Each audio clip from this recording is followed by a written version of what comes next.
Hola, konnichiwa, ciao, ahoy, hello, bonjour।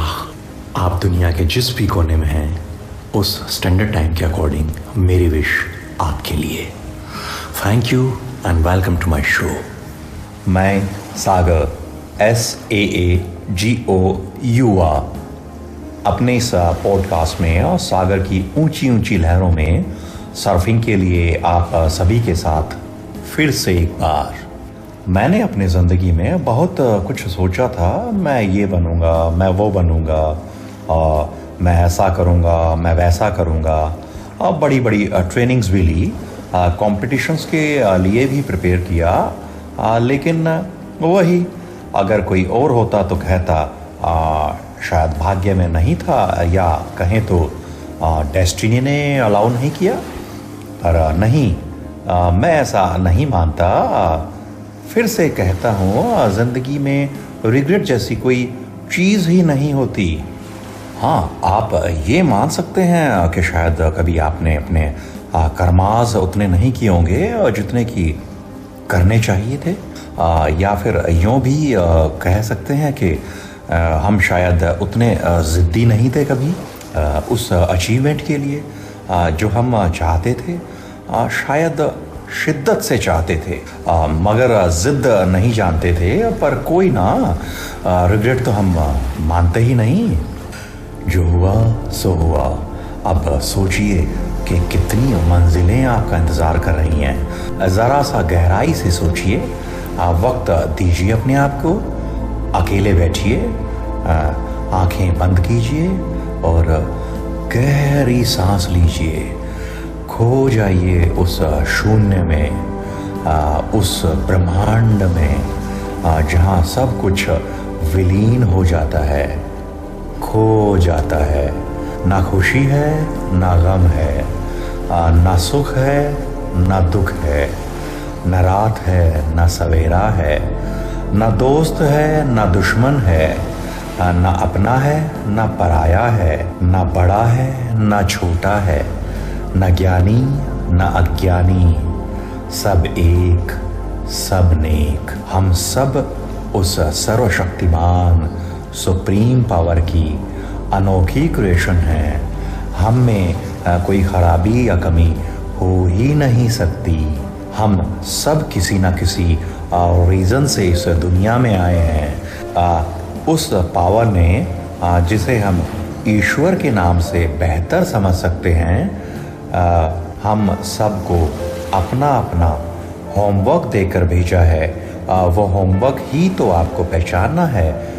याद रखें कि स्कूल में जब जब होमवर्क के बिना हम गए, तब तब हम कितने टेंशन में रहे और मोस्टली पनिश भी किए गए। तो इस दुनिया में जो होमवर्क यानी आपका मोटो, उसको पूरा ना करना तो उस सुप्रीम पावर को इग्नोर करना ही हुआ ना। और जब वहाँ होमवर्क चेक होगा तब आप कहाँ जाइएगा। चलिए, आपको एक लाइव एग्जाम्पल के थ्रू समझाने की कोशिश करता हूँ। मेरा एक बहुत प्यारा सा दोस्त, हम जब छोटे बच्चे थे साइकिल पर रेस किया करते थे, कभी मिट्टी में तो कभी कच्ची सड़कों पर। मेरे इस फ्रेंड की ख़ास बात ये थी कि जो कि आज भी है, अपने पेरेंट्स के बिना रहने का इसने ना कभी पहले सोचा था और ना आज। खैर, इनके फादर की पोस्टिंग हुई जोधपुर में, तो हमारे मित्र ने वहीं से इंजीनियरिंग कंप्लीट कर लिया मैकेनिकल से, और फिर इन्होंने जॉब ना करने का डिसाइड करके इंडस्ट्रीज़ में कंप्रेसर्स से रिलेटेड काम पकड़ लिया। 5 स्टार 7 स्टार होटल्स में भी भाई साहब ने एज चीफ इंजीनियर काम किया। लेकिन प्रॉब्लम वही, किसी भी जॉब में मन लगाने का तो सवाल ही पैदा नहीं होता था। तो साहब ने सब छोड़ छाड़ कर फाइनली एक स्कूल, जिसे हम वुडस्टॉक स्कूल नाम से भी जानते हैं, as a chief engineer join किया। हिमालय की वादियों में एक बड़ी प्यारी सी जगह है Lanzhou, which is located in the lower western Himalayas in the Mussoorie range, the second of the 5 parallel folds of the Himalaya. काफ़ी टाइम रहे ये साहब वहाँ पर। स्कूल की पूरी बिल्डिंग भी रेनोवेट करवा दी, बच्चे भी प्राइमरी तक वहीं पढ़े। पर हम बात कर रहे हैं कर्माज एंड डेस्टिनी की। इनको तो कुछ रास आता ही नहीं था, पेरेंट्स के बिना रहना इनको मंजूर ही नहीं था। मुझे भी वीक में 3 बार फ़ोन करके और वहाँ पर बुलाना इनके रेगुलर रूटीन में से एक था। मतलब कुल मिलाकर अपनी फैमिली और अपने सर्किल को छोड़ना इन्हें मंजूर नहीं था। तो फिर हुआ क्या, मैं आपको बताऊंगा इनके साथ। इनकी कहानी इन्हीं की ज़ुबानी कमिंग एपिसोड में। तैयार रहिएगा इन साहब के साथ सागर की लहरों पर सर्फिंग के लिए।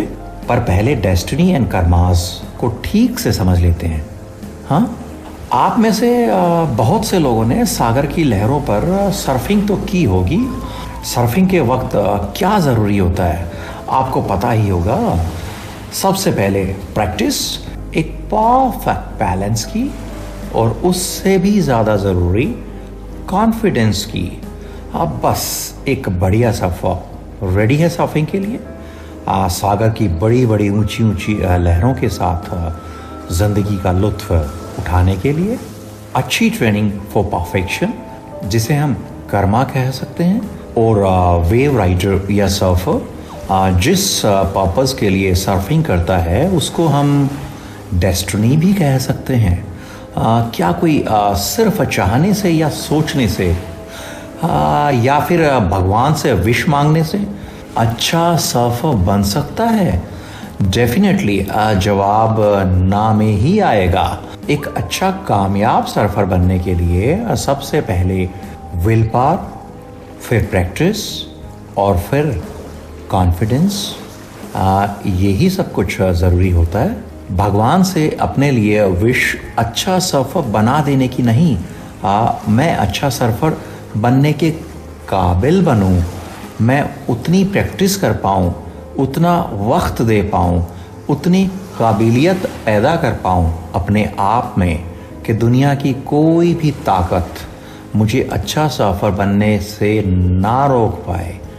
ये मांगिए, फिर काम आएंगे आपके कर्मास, और डेस्टिनी चलेगी आपके साथ साथ। जहां आप रुके और वहीं पर डेस्टिनी साहिबा भी आराम फरमाने के लिए सुस्ताने बैठ जाएंगी, क्योंकि आपके हाथों की रेखाएं आपको वहां तक भेजेंगी जहां तक उसे जाना है, लेकिन आपके कर्म आपको वहां तक ले जाएंगे जहां तक आपको जाना है।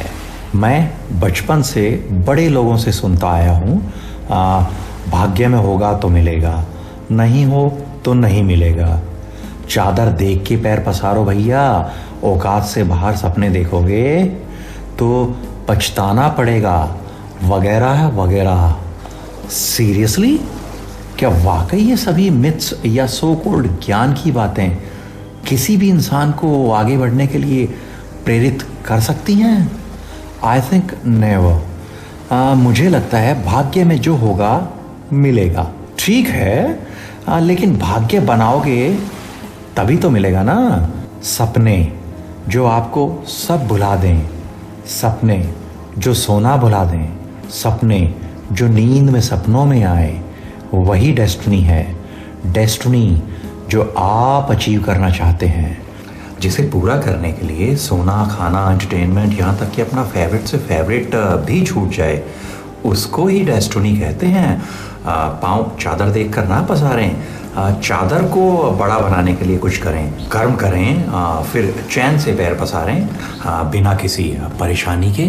सोचने से कहाँ मिलते हैं तमन्नाओं के शहर, चलना भी ज़रूरी है साहिब मंजिल पाने के लिए। सपने देखने के लिए ज़िंदगी में ऊंचाइयों की कोई ज़रूरत नहीं होती, और ऊंचाइयां बड़े सपने लिए बिना हासिल नहीं होती।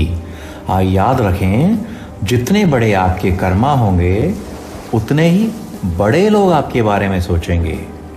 डेस्टिनी वो नहीं जो भाग्य में है या भाग्य ही डेस्टिनी नहीं है, अगर अभी तक ऐसा सोचते थे तो आज के बाद ये कॉन्सेप्ट या परसेप्शन या आपका ये विश्वास भाग्य के लिए जो आपने ऑलरेडी बना रखा है बिल्कुल चेंज कर दें। क्योंकि समझ लें आज और अभी से ही कि जो आप डिसाइड करते हैं अचीव करने के लिए दिल से, दिमाग से और कर्मा से, वही डेस्टिनी है, बाकी सब बकवास है। एक बहुत बड़े सक्सेसफुल इंसान की संतान अपने आप में ही एक सक्सेसफुल लाइफ लेकर आती है, चाहे वो फिल्म इंडस्ट्री के कोई सक्सेसफुल पर्सनालिटी हो या बिजनेस इंडस्ट्री के या यूँ कहीं पॉलिटिक्स में काफ़ी ऊंची हदों तक पहुँचे हुए हों। ऐसे में क्या उन लोगों के बच्चे अपने आप में बिना स्ट्रगल के उस फील्ड के मास्टर्स होने चाहिए? क्योंकि भाग्य के हिसाब से तो यही होना चाहिए। पर आप खुद सोचिए, पॉलिटिक्स, फिल्म्स या बिजनेस, इन फील्ड्स के मास्टर्स के बच्चों को कुछ भी करने की ज़रूरत नहीं होनी चाहिए और घर बैठे उनको कामयाबी के शिखर पर पहुंच जाना चाहिए। लेकिन कितने लोगों के बच्चे उन ऊंचाइयों पर पहुंच पाए जिनके पिता या माँ उन फील्ड्स के मास्टर्स रहे हैं? शायद अंगुलियों पर गिनने तक या उससे भी कम। क्यों? भाग्य या डेस्टिनी कहाँ गए? क्यों 100% नेक्स्ट जनरेशन उन ऊंचाइयों को हासिल नहीं कर पाए? जी, वही कहना चाहता हूँ, कर्म। अगर आपको लगता है कि मुझे कर्म करने की ज़रूरत ही नहीं है, जब मेरे घर पर कामयाबी रहती है और कामयाबी की डेफिनेशन मेरे पेरेंट्स के साथ शुरू होती है और उन्हीं पर ख़त्म, तो जनाब कामयाबी के लिए उन पेरेंट्स ने कर्मास किए थे, उन बच्चों ने नहीं। और इन्हीं गलत फहमियों के शिकार वो हो गए कि karma is not necessary to make the destiny. बस अंगुलियों की गिनती पर भी ना आ पाए। वो लोग हाथों की लकीरों पर क्यों भरोसा करते हो? तकदीर उनकी भी होती है जिनके हाथ नहीं होते। ज़िंदगी में जीत का मज़ा तभी आता है जब अपने जिस्म के पसीने और हाथों की मेहनत से सफलता हाथ आती है। अगर कोई साथ ना दे तो कोई बात नहीं, सपने आपके हैं तो पूरे भी सिर्फ आप ही कर सकते हैं, कोई और नहीं।